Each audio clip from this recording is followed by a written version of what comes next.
I came home on Christmas Day. The house was empty except for my son-in-law's elderly father sitting in a wheelchair, while my family's laughter echoed from somewhere far away. The note on my kitchen counter made my blood freeze. Took the kids on a surprise cruise to the Bahamas. Frank didn't want to go. Take care of him for us. Back New Year's Day. Love, Sarah, and Mark. 3 weeks. They'd left an 84-year-old man alone for 3 weeks like he was a houseplant. If you're watching this, subscribe and let me know where you're watching from. Let me back up and tell you how I ended up discovering that my own daughter had abandoned not just me, but her husband's elderly father on the most important holiday of the year. I'd spent Christmas Eve at my sister's house in Phoenix, helping with her grandkids and trying not to think about how empty my own house felt since my husband died. When Sarah called that morning, she sounded rushed. "Mom, change of plans. We're leaving town tonight. Family emergency." She hung up before I could ask questions. Something felt wrong, but Sarah had always been dramatic. I caught the first flight home Christmas morning, my arms full of presents I'd spent months choosing. Emma's art supplies, Jack's video games, something special for each grandchild I barely got to see anymore. The house was supposed to be full of noise and chaos, turkey in the oven, kids arguing over board games. Instead, I found Frank Morrison forgotten like yesterday's newspaper. "Mrs. Sullivan," he said quietly when I knelt beside his wheelchair. His voice was steady, but his eyes held a fire I hadn't expected. "I've been waiting for you." "Frank, what happened? Where did they go?" He smiled then, and it wasn't pleasant. "Oh, they went on their cruise all right, but not because of any emergency." He pulled out his phone with shaking hands. "Mark forgot I could still use this thing. Would you like to see what your daughter really thinks of us?" The text message thread made me sick. Mark to Sarah. "Perfect timing with Mom's trip. Dad won't know we're gone, and the old bat will be stuck babysitting when she gets back. 2 birds, 1 stone. Sarah's response. "Genius. She's been so clingy since Dad died. This'll teach her we don't revolve around her schedule." I read it twice, my hands trembling. My own daughter calling me clingy, planning to use me as unpaid elderly care while they lived it up in paradise. "There's more," Frank said softly. "Much more. They've been planning this for months, Dorothy. We're both just inconveniences to them now." I looked into his eyes and saw my own hurt reflected there. 2 discarded parents, forgotten and dismissed by the children we'd raised and sacrificed for. "What do you say we remind them exactly what they've thrown away?" Frank asked. I nodded, feeling something cold and determined settle in my chest. "What did you have in mind?" "Oh, my dear," Frank's smile turned predatory. "We have 3 weeks and nothing but time. By the time they get back, they'll understand exactly what abandoning family really costs." That's when I realized our Christmas gift to each other would be watching our ungrateful children learn the hardest lesson of their lives. Frank Morrison wasn't the frail, confused old man I'd expected. As he maneuvered his wheelchair into my kitchen with surprising agility, I realized I'd been seeing exactly what my daughter wanted me to see. "Coffee?" I asked, still processing the bomb he'd dropped about Sarah and Mark's real plans. "Please, and sit down, Dorothy. We have work to do." The way he said it sent a chill down my spine. Good.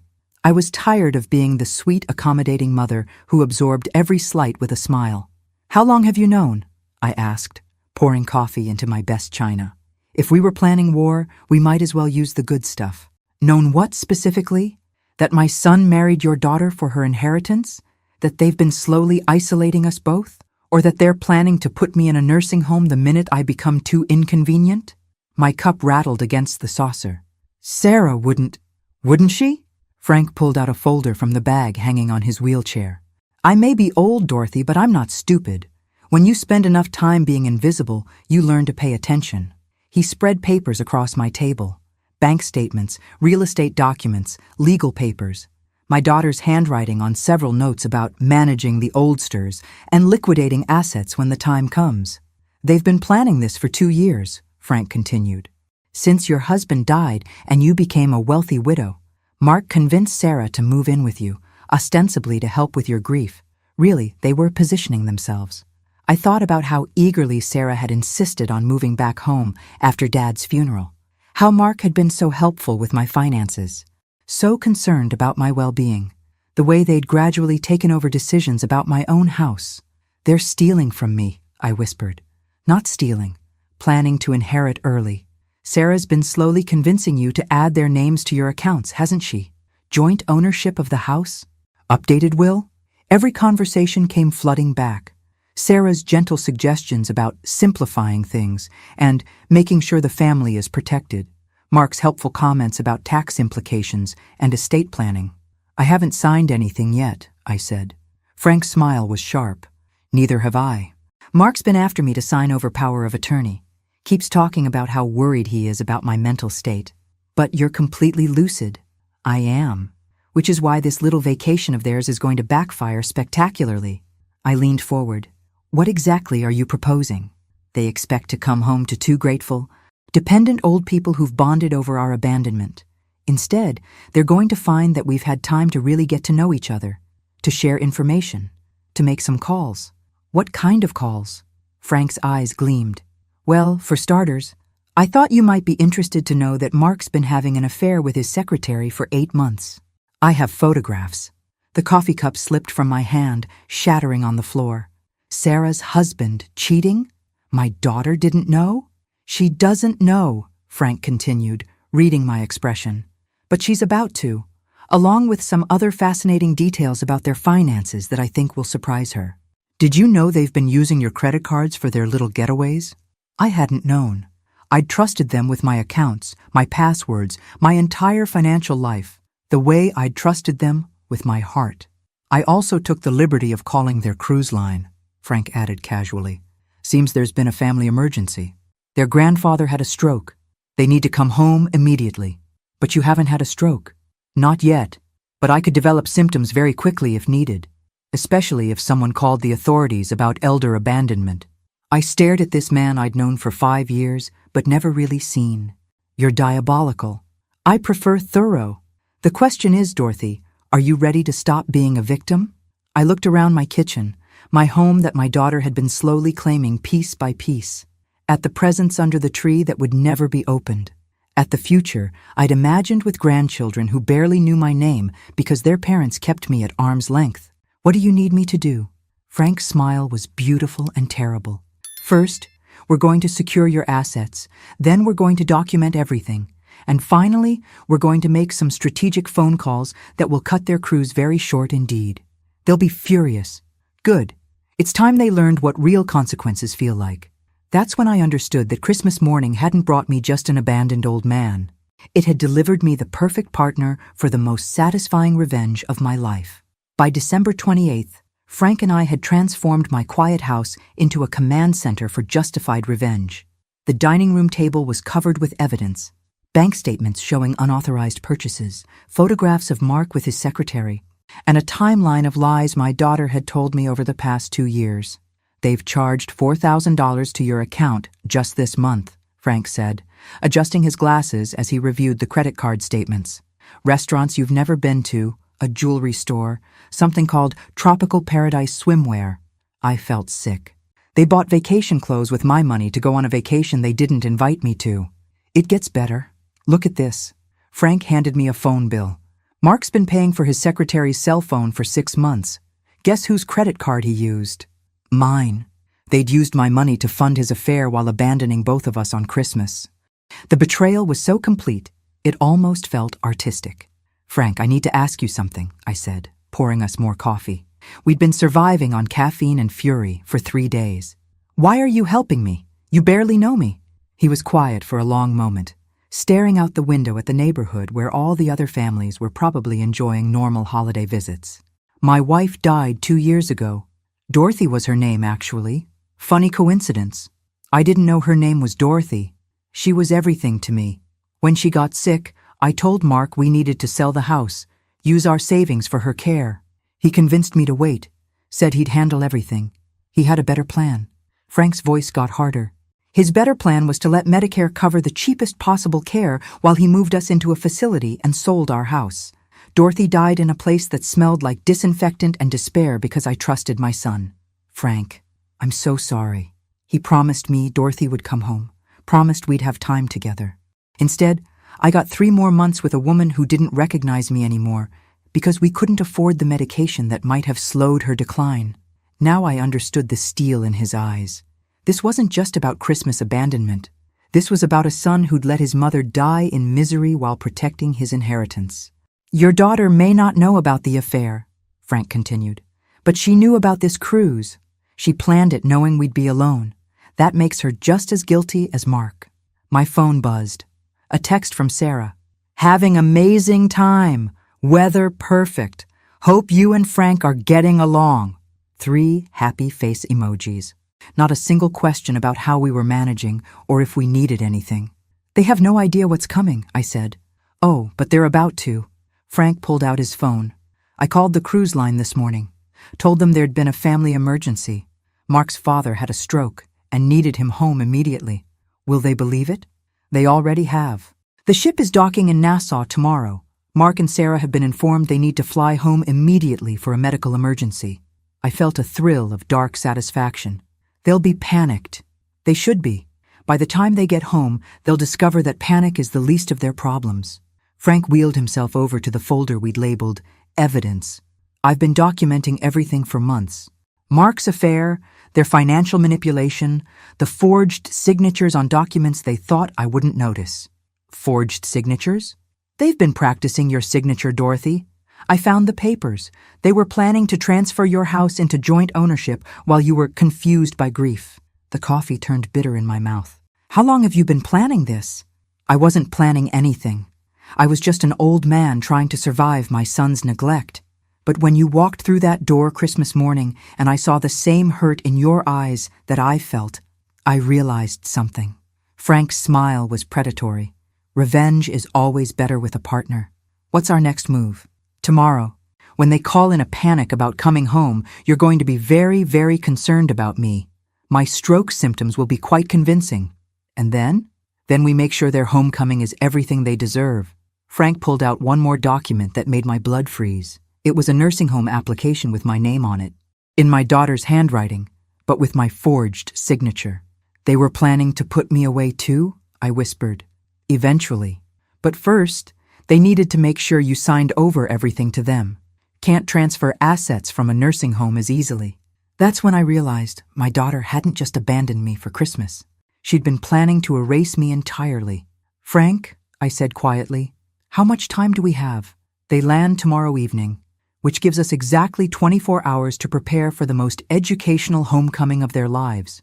Perfect, because I just figured out exactly how to make them pay for everything they've done.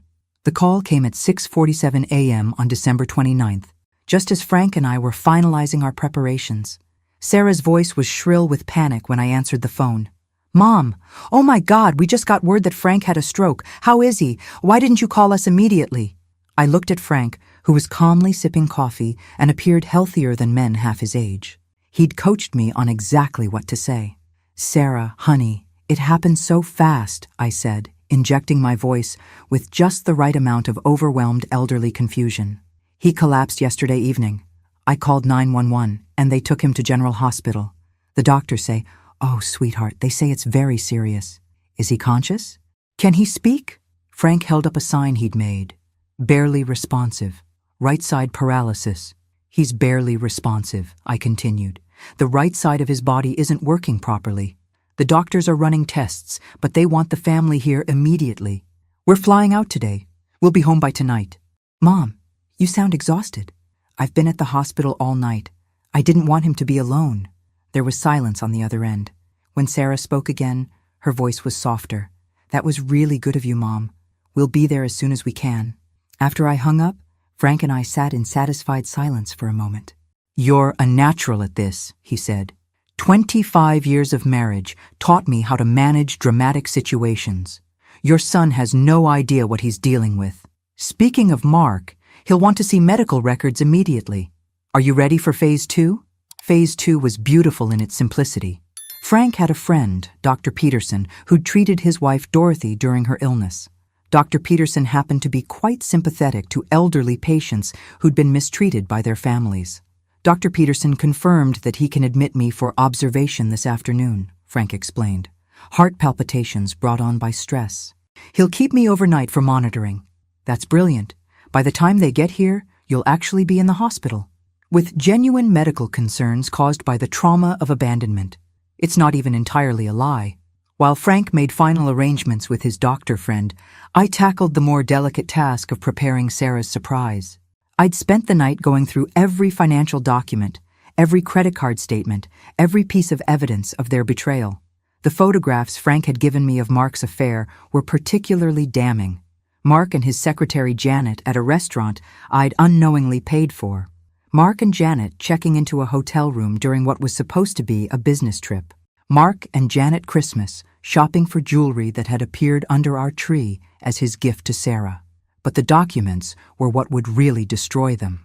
I'd found the nursing home application with my forged signature, the practice sheets where Sarah had been perfecting my handwriting, the real estate documents they'd prepared to transfer my house into joint ownership.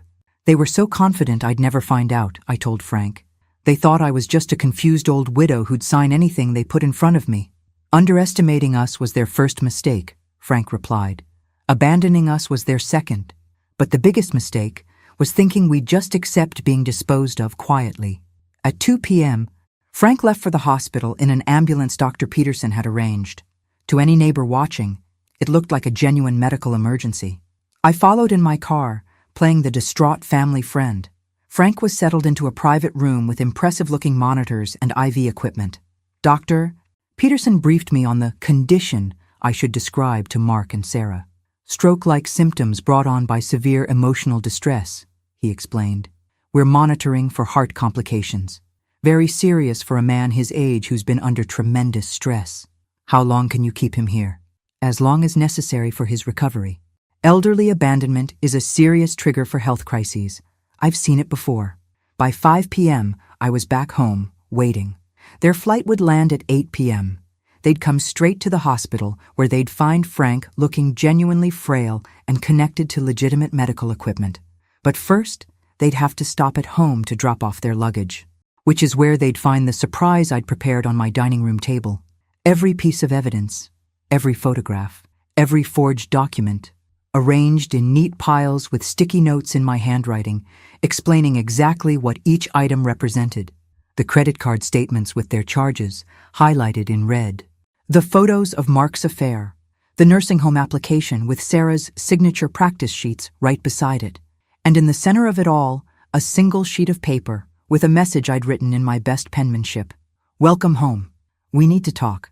I'll be at the hospital with Frank, who had a stress-induced medical crisis after you abandoned him. Take your time reviewing the materials on the table. We have all the time in the world to discuss your plans for our futures. Love, Mom. At 8:47 p.m., my phone rang. Sarah's number. I let it go to voicemail. The second call came at 8:52. Mark's number. Voicemail again. By 9:15, I had 6 frantic messages and a dozen text messages. All variations of, "What is this? Call us immediately. We can explain everything." But Frank and I weren't ready for explanations yet. We were just getting started. They arrived at the hospital at 10:23 p.m., looking like they'd aged 10 years in 6 hours. Sarah's face was blotchy from crying, and Mark looked like he'd seen a ghost. Good. They were beginning to understand the situation. I was sitting beside Frank's bed when they burst into the room. He looked appropriately frail under the hospital lighting, though his eyes were sharp and alert. "Mom, what the hell was all that stuff on your table?" Sarah demanded, then caught herself when she saw Frank. "I mean, how is he?" "The doctors are cautiously optimistic," I said quietly, but it was touch and go for a while. The stress of being abandoned triggered some serious cardiac issues. Mark moved closer to Frank's bedside. "Dad, can you hear me?" Frank's eyes opened slowly. When he spoke, his voice was deliberately weak. "Mark, you came back?" "Of course I came back. Dad, I'm so sorry. We thought you'd be fine. It was just supposed to be a few days." "Few days?" Frank's voice gained strength. "You left me alone for Christmas, in a wheelchair, without medication reminders or proper food or any way to contact anyone if something happened." "Dad, we left you with Dorothy. You left me with a note telling her to babysit me like I was a pet." Frank's monitors started beeping faster. "Do you have any idea what it feels like to be abandoned by your own son?" Sarah stepped forward. "Frank, we're sorry. We really are. But Mom, I need to talk to you about what we found at the house." "You mean the evidence of your theft?" The photos of your husband's affair? Or maybe the nursing home application with my forged signature? Sarah's face went white. Mark started to speak, but I held up my hand. Sit down, both of you. They sat in the uncomfortable plastic chairs like children called to the principal's office. Let's start with the easy stuff, I continued. Mark, would you like to explain to your wife why you've been charging romantic dinners with Janet from your office to my credit card? Mark's mouth opened and closed without sound. Sarah turned to stare at him. Or Sarah, perhaps you'd like to tell Mark about the nursing home application you filled out for me. The one where you practiced my signature until you could forge it perfectly? Mom, that's not what it looks like. It looks like fraud. Frank, what does it look like to you? Frank had managed to sit up more in bed, looking stronger by the minute. It looks like two people who plan to systematically rob and abandon their elderly parents. That's not true, Sarah protested. We were just trying to help manage things. Mom, you've been so confused since Dad died. Confused enough to not notice my own credit cards being used for your vacation wardrobe? Confused enough to not realize you've been stealing from me for 2 years? I pulled out my phone and showed them the banking app. I've been tracking every charge, every withdrawal, every transaction. Would you like to know how much you've stolen? Mark finally found his voice. It's not stealing when it's family helping family. $47,000, I continued. That's how much you've charged to my accounts without permission in the past 2 years. Plus the $12,000 you've been borrowing from my checking account for your mortgage payments. Sarah's face crumpled. Mom, we were going to pay it back. When? After you had me declared incompetent and transferred my assets? After you put me in a facility and sold my house? We never wanted to put you in a facility, Frank laughed. A sound without humor.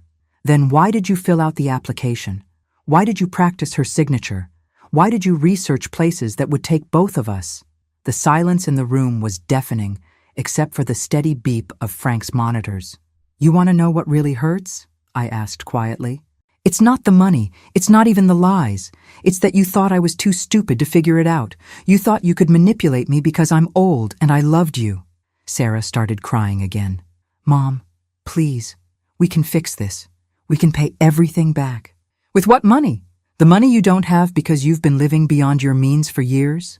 The money you were planning to steal from us? Mark stood up abruptly. This is ridiculous. You're both fine. Dad's obviously feeling better. This whole thing has been blown out of proportion. Sit down, Mark, Frank said, and something in his voice made Mark comply immediately. We're not done. Actually, I said, checking my watch, we are done for tonight. Visiting hours are over. Frank needs his rest. But we need to talk about this. Tomorrow. Come to my house at 10 a.m., both of you. We'll discuss the terms of your rehabilitation. Terms? Sarah looked confused. Oh, yes, Frank said with a smile that would have scared a shark. You didn't think you could just apologize and go back to business as usual, did you? I stood up and gathered my purse. See you in the morning. Sleep well. As I walked out, I heard Sarah whisper to Mark, What do you think they're planning? If they had to ask, they really didn't know us at all. But they were about to learn. Frank was discharged the next morning with a clean bill of health and a doctor's note stating his episode had been caused by acute stress from family abandonment. Dr. Peterson was thorough in his documentation, bless him. At exactly 10 a.m., Sarah and Mark knocked on my door. They looked like they hadn't slept. Frank was already positioned in the living room, the coffee table covered with neat stacks of evidence. Please sit down, I said graciously, as if we were having a normal family meeting. Coffee? Mom, we just want to fix this, Sarah said immediately. Whatever you want us to do, we'll do it. That's good to hear. Frank, would you like to start? Frank folded his hands in his lap. I've been thinking about trust, how it's built over years and destroyed in moments. Mark, I trusted you with my financial information because you're my son. I trusted you to care about my well-being. Dad, I do care. You cared so much you left me alone on Christmas without checking if I had enough medication. You cared so much you've been forging my signature on documents I've never seen. You cared so much you've been paying for your girlfriend's expenses with my credit card. Mark's face flushed. That's not... Janet isn't... Janet Crawford, 5'6", blonde, works in your office, drives a red Honda Civic that you've been paying the insurance on. Should I continue? Sarah looked like she'd been slapped. Mark, is this true? Sarah, it's complicated. It's not complicated at all, I interrupted. You've been cheating on my daughter with money stolen from your father. That's actually very simple. And you, Frank continued, looking at Sarah, have been preparing to have your mother declared incompetent so you could steal her house. It wasn't stealing. I was trying to protect her assets. By practicing her signature? By researching nursing homes? By preparing legal documents to transfer ownership of her property? Sarah started crying again. You don't understand. We're in debt. Mark's business is failing. You needed to rob your elderly parents, Frank finished, because taking responsibility for your own lives was too difficult. I stood up and walked to the window. My neighbors were out walking their dogs, living normal lives where children didn't plot against their parents. Here's what's going to happen, I said without turning around. Mark, you're going to end your affair immediately. You're going to pay back every penny you've stolen from both Frank and me. And you're going to move out of Sarah's house. Mom, you can't break up our marriage. I'm not breaking up anything. Mark's affair broke up your marriage. I'm just acknowledging reality. I turned back to face them. Sarah, you're going to resign from all my accounts. You're going to return my credit cards and destroy any copies you've made. You're going to remove your name from any documents you've added it to without my permission. But Mom, who's going to help you manage your finances? Frank and I exchanged a look. Frank and I have decided to help each other. We're both perfectly capable of managing our own affairs. You're moving in together? Mark looked horrified. We're exploring our options, Frank said smoothly. Dorothy has a beautiful house with plenty of room. I have resources and companionship to offer. It seems like a practical arrangement. The truth was, we'd discussed this. Not romantically, but practically. Two people who'd been discarded by their families. Pooling resources and providing mutual support. It made sense. This is insane, Mark said. Dad, you barely know her. I know she didn't abandon me on Christmas. I know she didn't steal from me. I know she doesn't think I'm a burden to be managed. That's more than I can say about my son. Sarah was crying harder now. Mom, please, we made mistakes, but we're family. You can't just cut us off. I'm not cutting you off, I said gently. I'm establishing boundaries. You can earn your way back into our lives by demonstrating that you understand what family actually means. How? Mark's voice was small. Start by paying back the money. All of it. Then start treating us like human beings instead of problems to be solved.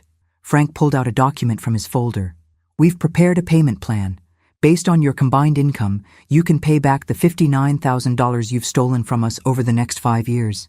$59,000? Sarah gasped. That includes interest and fees for the unauthorized use of credit cards, I explained. Frank did the math. He's very good with numbers. Mark stared at the payment schedule. This will mean no vacations, no new furniture, no luxuries purchased with stolen money, Frank agreed. You'll have to live within your actual means. Revolutionary concept. I sat back down across from them. You have two choices. Accept these terms and work to rebuild our trust, or reject them and continue your lives without us. But if you choose the second option, understand that we'll be pressing charges for fraud and theft.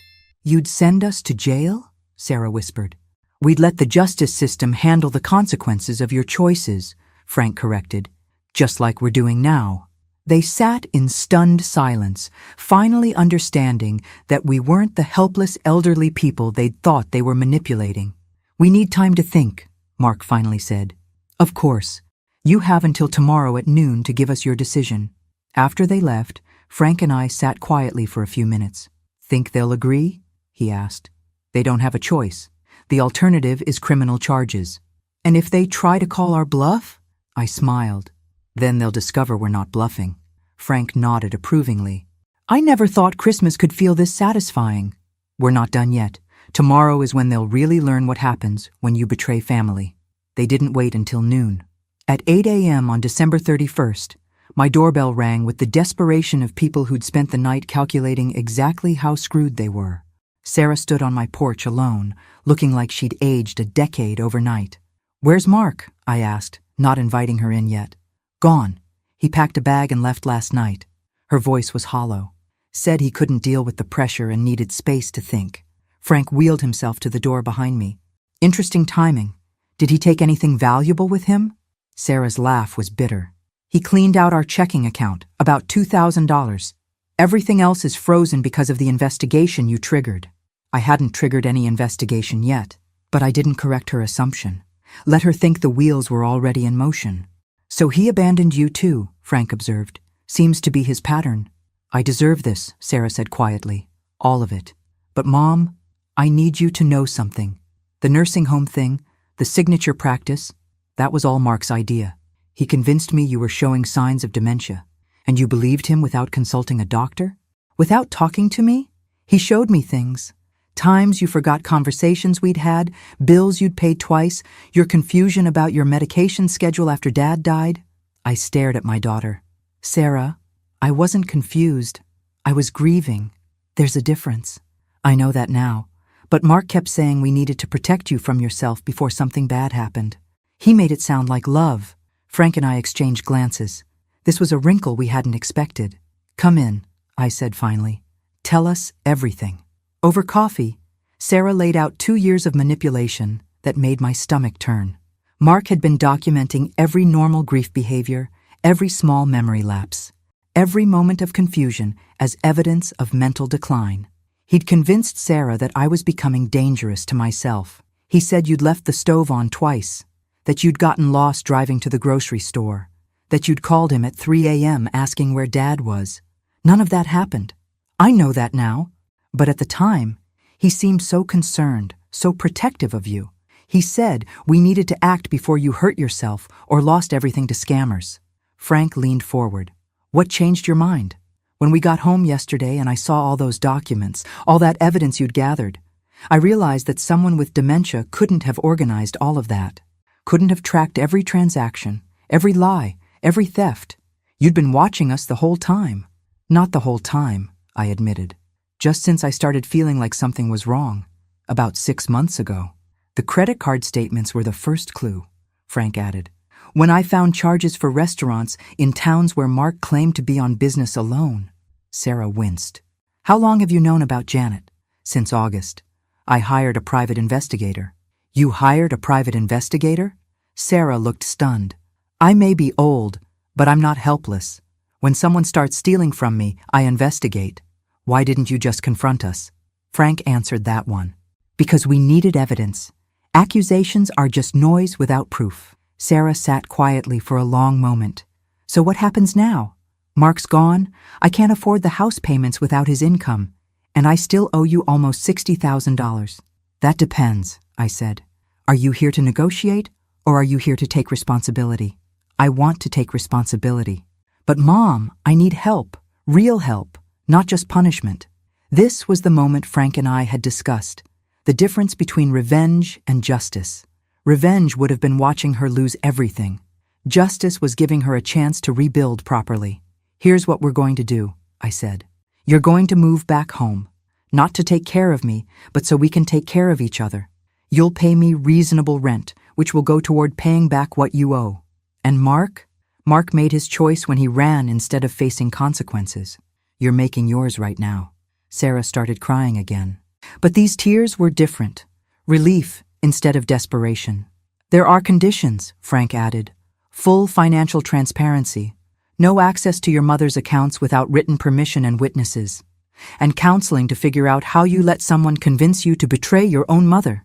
I'll do anything. Good. Because we're also pressing charges against Mark.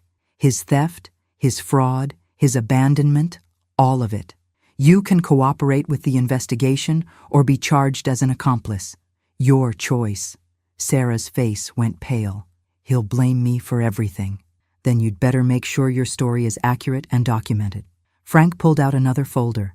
We've been busy, Sarah. Mark's pattern of financial manipulation goes back years. Janet isn't his first affair, and you weren't his first victim. We found 2 other women he'd convinced to give him access to their money. What are you saying? We're saying your husband is a professional con artist who targeted women with resources. You just happened to come with the bonus of an elderly mother with assets. The room went silent except for the ticking of my father's old clock. Sarah stared at the documents Frank had spread across the table. So I wasn't just stupid. she whispered. I was a mark. You were both, I said gently. But stupid can be fixed. Mark's criminal behavior is his problem now. When do we start? Sarah asked. We already have. Welcome to the first day of your actual adult life. Frank smiled. This is going to be more satisfying than I expected. But none of us knew that Mark hadn't just run away.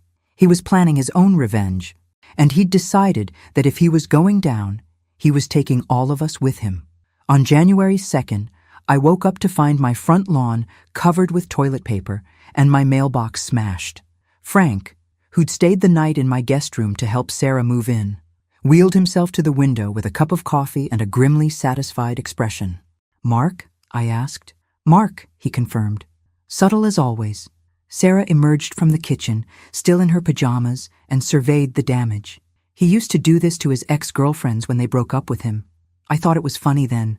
It's not vandalism we need to worry about, Frank said quietly. It's what else he might do when he realizes we're serious about the charges. He was right to be concerned. At 10 a.m., Detective Morrison from the county sheriff's office called to inform me that Mark had filed a complaint claiming Frank and I were running an elaborate elder abuse scam against Sarah. He says you've been manipulating his wife, Mrs. Sullivan. Claims you've isolated her from her support system and convinced her to turn against him. He's requesting a welfare check. When would be convenient for you, Detective? I asked calmly. This afternoon, if possible. I know these situations can be delicate. Of course. Would 2 p.m. work? My daughter will be here, and Mr. Morrison as well. After I hung up, Sarah looked panicked. What if they believe him? What if they think I'm being manipulated? Frank laughed. Sarah, your husband just reported you to the police for being influenced by your own mother. How does that sound to you? Insane. Exactly. Don't worry. We have documentation of everything. Detective Morrison turned out to be a sharp-eyed woman in her 40s who'd clearly dealt with family financial disputes before. She listened patiently as Sarah explained the situation, reviewed our evidence, and asked pointed questions about Mark's behavior. Mrs. Sullivan, your son-in-law claims you've been suffering from dementia and that Mr. Morrison here has been taking advantage of your condition to gain access to your assets. Detective, I said, pulling out my phone, does this conversation suggest dementia to you? Because I can also show you my medical records, my driving record, and my bank statements going back 5 years, all managed independently. And Mr. Morrison, Mark claims you've been coaching Mrs. Sullivan to fabricate evidence against him. Frank smiled. Detective Morrison, I assume you're familiar with financial fraud cases. Would someone coaching a dementia patient produce this level of documented evidence? He handed her the folder containing bank statements, credit card records, photographs, and a timeline that would have impressed a forensic accountant. Detective Morrison spent 20 minutes reviewing everything. When she looked up, her expression had changed completely. Mrs. Sullivan, have you considered pressing charges for fraud and identity theft? We have. We were waiting to see if Mark would cooperate with repayment. Given what I'm seeing here and his attempt to file false reports about you, I'd recommend moving forward immediately. This isn't a family dispute. It's criminal behavior. After the detective left with copies of our evidence, Sarah collapsed onto the couch. He really tried to have you declared incompetent. Even after running away, he's still trying to control the situation. He's panicking, Frank observed. Desperate people make bad decisions. My phone rang. Mark's number. Answer it, Frank suggested, but put it on speaker. Dorothy, Mark's voice was artificially calm. I think there's been a misunderstanding. Mark, I hear you've been talking to the police about my mental health. I'm concerned about you. Frank is clearly taking advantage of your grief and confusion to turn you against your family. Sarah made a disgusted sound. Frank held up a finger, warning her to stay quiet. That's interesting, I said, because the police seemed much more interested in the $60,000 you've stolen from Frank and me. That money was loans, family helping family. Do you have signed loan documents, payment schedules, any legal evidence of these supposed loans? Silence. Mark, I'm going to give you one last chance. Turn yourself in, cooperate with the investigation, and help us recover the money you've stolen. Maybe the prosecutor will consider that cooperation when they're deciding on charges. You're making a huge mistake, Dorothy. All of you. The only mistake was trusting you. You think you're so smart, but there are things you don't know. Things about your precious Sarah that would change how you feel about her. Sarah went rigid. Frank and I exchanged glances. What things, Mark? Ask her about Phoenix. Ask her about the job she really lost and why she needed to move back home so urgently. Ask her about the money that went missing from her employer's account. The line went dead. Sarah was staring at the phone with a look of absolute terror. Sarah, I said gently. Mom, there's something I need to tell you. Something that's been eating me alive for 2 years. Frank wheeled closer. Whatever it is, it can't be worse than what Mark's already done. It might be, because Mark isn't the only one who stole money. And my moving back home wasn't just about helping you after Dad died. The room went completely silent. I was running away too. And suddenly, the last 2 years looked completely different than either Frank or I had realized. Tell us everything, I said, from the beginning. Sarah's confession unraveled everything I thought I knew about my daughter's life. She'd embezzled $15,000 from her accounting firm in Phoenix to cover Mark's gambling debts. When the company discovered the theft, they offered her a choice: resign quietly and pay it back, or face criminal charges. I had 30 days to return the money, she said, her voice barely above a whisper. Mark promised he'd get it from his business accounts, but there was no money. There never was. His company was failing because he'd been gambling away the profits for months. So you came home, Frank said. It wasn't a question. I told you Dad had just died, and I wanted to help Mom through her grief. Really, I was hiding from my problems and hoping Mark would figure something out. I felt like I'd been punched. You used your father's death as cover for running away from embezzlement. Yes, and it gets worse. Of course it did. When I realized Mark couldn't get the money, I started taking it from you. Small amounts at first. A few hundred here and there from your checking account. I told myself it was temporary, that I'd pay it back as soon as Mark's business recovered. But Mark's business never recovered because Mark was gambling away everything that came in. Right. So I kept taking more. And when the credit cards came in the mail, Mark said we should use those too. Just until things turned around. Frank was eerily calm. How much of the $60,000 was for the Phoenix embezzlement? About $20,000. The rest was Mark's gambling and our living expenses. So you've been stealing from your mother to cover up stealing from your employer to cover up your husband's gambling addiction. Yes. The silence stretched until it became uncomfortable. I was looking at my daughter and seeing a stranger. Not the manipulated victim I thought she was, but someone who'd been making criminal choices for years. Sarah, I said finally, is there anything else? There's one more thing. Mark knows about Phoenix. He's known from the beginning. And, if he gets arrested, he's threatened to tell the police about my embezzlement. He says he has evidence that I forced him to help me steal from you to cover it up. Frank laughed, but it wasn't a pleasant sound. So he's planning to throw you under the bus to save himself. He's already started. That call to the police about elder abuse? He also told them I was the one manipulating you, that I'd been stealing from you for years before he even knew about it. But that's not true. It's true enough. I was stealing from you. And now it's going to look like everything was my idea. I stood up and walked to the window. My neighbors were living their normal lives while mine imploded completely. My daughter was a thief, my son-in-law was a con artist, and I was an old fool who'd been blind to all of it. Mom? Sarah's voice was small. I'm thinking. Are you going to turn me in? I turned around. I should. You've been lying to me for 2 years. You've been stealing from me to cover up another crime. You let me think you were a victim when you were actually a perpetrator. I know. But here's the thing, Sarah. You just told me the truth when you could have kept lying. Mark's trying to destroy all of us to save himself, and you're trying to take responsibility for what you've done. Frank wheeled over to the evidence table.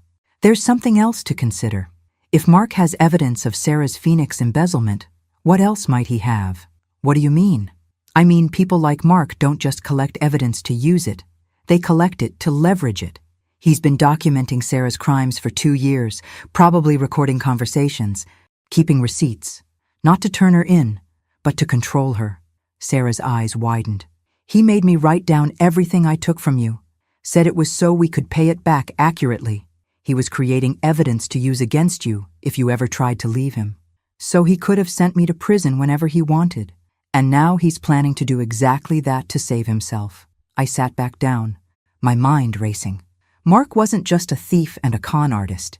He was a predator who'd been systematically destroying my daughter for years while robbing us both. Sarah, do you still have access to your joint accounts with Mark? Some of them. Why? Because if he's been collecting evidence against you, you should return the favor. Frank smiled. I like where this is going. He's been using you both as criminal accomplices while making sure he had evidence to destroy you if necessary. But that means he also has evidence of his own crimes. His phone, Sarah said suddenly. He records everything. Conversations, meetings, even arguments. He says it's for business, but he's been recording us for months. Then I suggest you get that phone before he decides to use those recordings against you. But how? He's not answering my calls.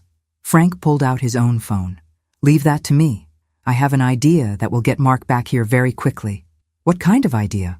The kind that will make him think he's won, right up until the moment he realizes he's lost everything. Frank, what are you planning? His smile was absolutely predatory. Something that will make our Christmas revenge look like a warm-up act. Frank's plan was diabolical in its simplicity. He called Mark and left a voicemail, claiming he'd had another episode and wanted to make amends before it was too late. He suggested they meet to discuss a generous settlement that would make all the criminal charges go away. You think he'll believe it? Sarah asked. Mark believes what he wants to believe, and what he wants to believe is that he can manipulate his way out of consequences. We were right. Mark called back within an hour, suddenly concerned about his father's health and eager to discuss reasonable solutions for everyone involved. The meeting was set for Friday afternoon at my house. Frank had insisted on one condition. Everything would be recorded. For legal clarity, he'd told Mark, to make sure everyone understands the terms. What Mark didn't know was that Detective Morrison would be listening from my kitchen, and that Sarah had already turned over her laptop containing 2 years of Mark's communications about their criminal activities. Mark arrived Friday at 2 p.m. looking confident for the first time since Christmas. He'd clearly convinced himself that 2 elderly people and his guilt-ridden wife would be easy to manipulate. Dad, you look much better, he said, settling into the chair we'd positioned directly across from Frank's recording equipment. I've had time to think about everything, Frank replied. About family, about forgiveness, about what really matters at my age. I'm so glad to hear that. I've been thinking too, about how we can put this whole misunderstanding behind us. Misunderstanding, I repeated.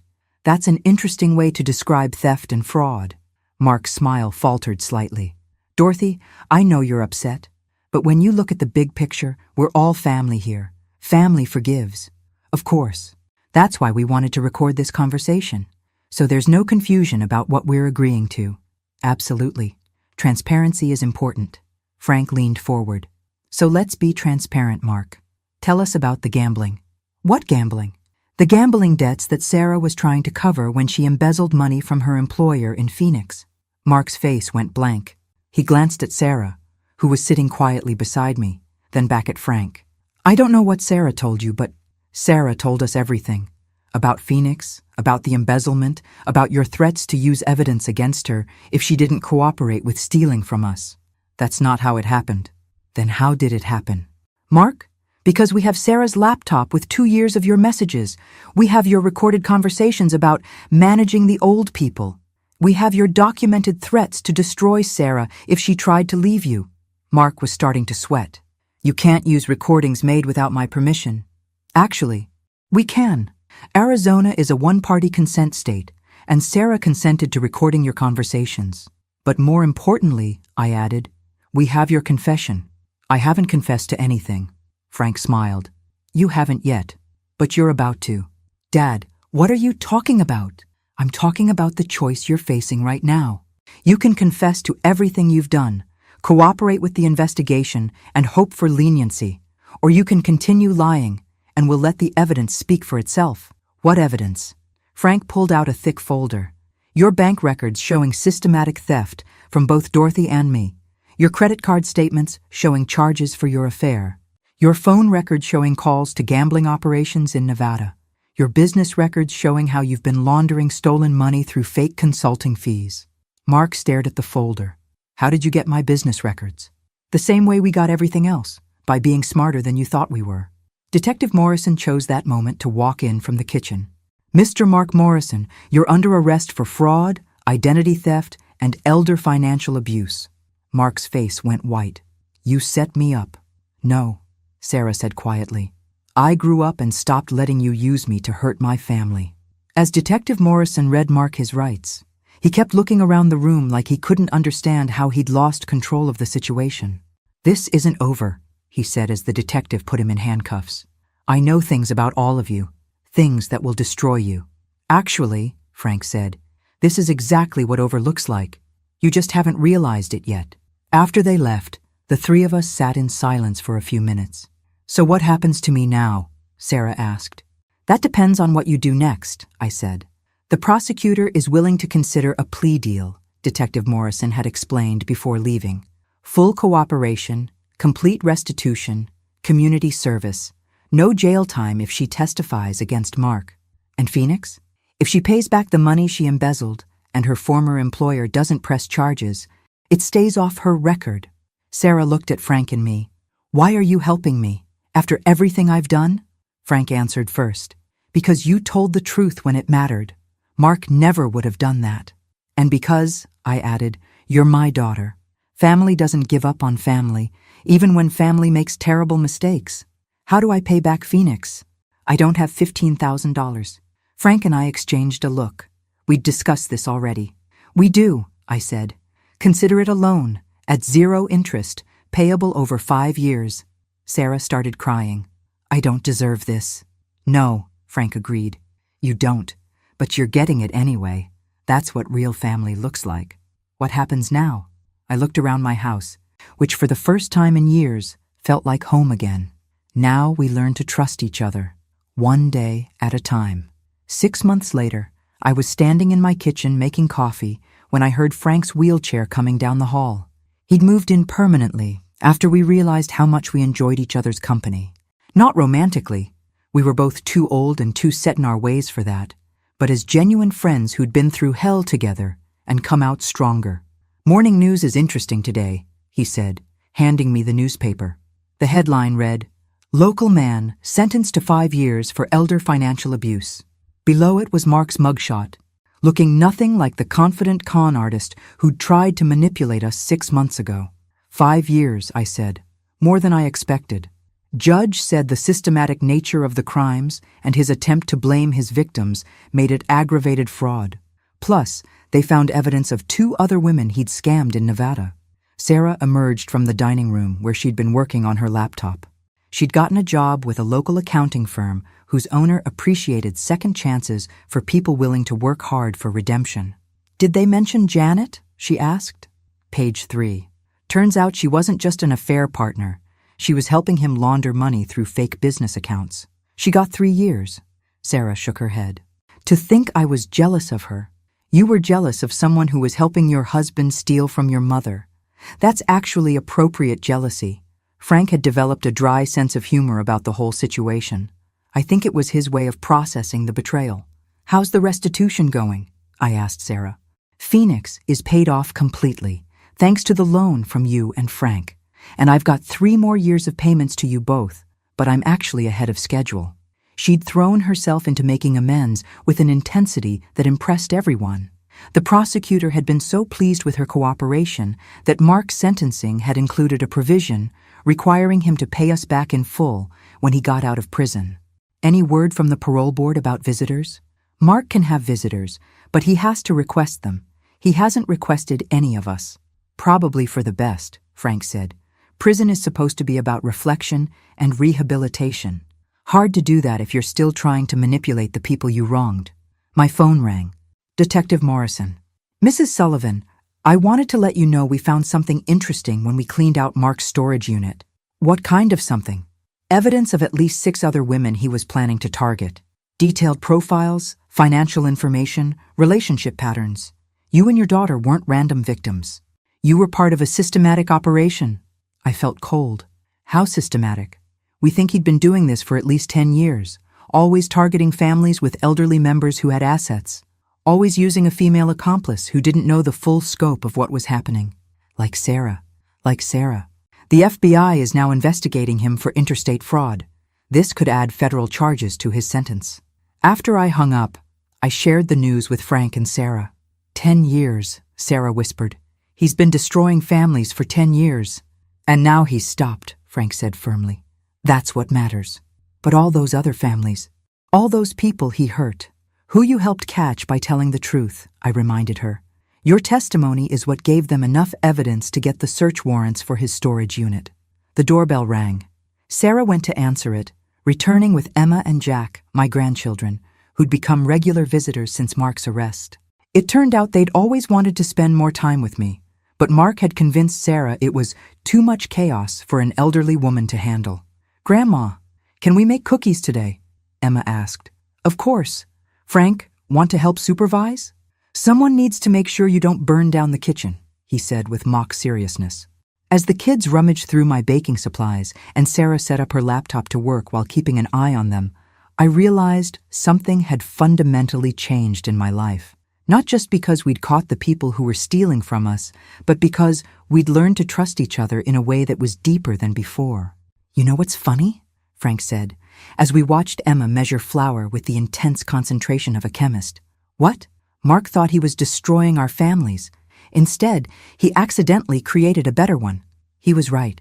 Sarah and I talked more honestly now than we had in years. Frank had become the family member I'd never known I needed. The kids were relaxed and happy in a way they'd never been when Mark was around, constantly managing everyone's emotions and interactions. Do you think he planned any of this? Sarah asked, reading over my shoulder as I reviewed our household budget. The way it all turned out? Mark? No, Mark only planned destruction. This, I gestured around the kitchen where my granddaughter was teaching Frank the proper way to crack eggs. This happened because we chose to build something better from the wreckage. No regrets? I thought about it. The money we'd lost, the trust that had been broken, the months of pain and confusion before we understood what was really happening. No regrets, I said. Well, one regret. What's that? I regret it took us so long to realize we could trust each other. Frank looked up from his egg-cracking lesson. Better late than never. Much better, I agreed. As the afternoon sun streamed through my kitchen windows and my house filled with the sound of my family, my real family, the one we'd built from honesty and second chances, I realized this was the best Christmas gift I'd ever received. It had just taken 6 months to unwrap.